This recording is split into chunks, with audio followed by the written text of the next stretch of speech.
আপনারা কেমন আছেন? ভালো আছেন? আমিও ভালো আছি। আজকে আমরা এসেছি এখানে মেলাতে বেড়াতে। বাচ্চাদের গাড়ি আছে,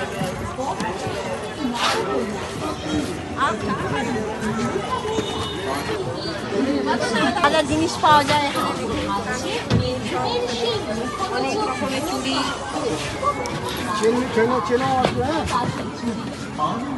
আংটি কত করে দাদা? ও এটা এমনি আছে না? এটা এই যাবে, এই যাবে, এটা আমরা ওই কানের উপরে যাবে, এটা নিচেই যাবে, ঠিক আছে? এই যে এরকম হবে, ঠিক ঠিক আছে? কত এগুলো? 100 টাকা নেবো, 100 টাকা একদম নেবো, 100 টাকা। ঠিক করে বলুন। আর ঠিক করে বলার নেই।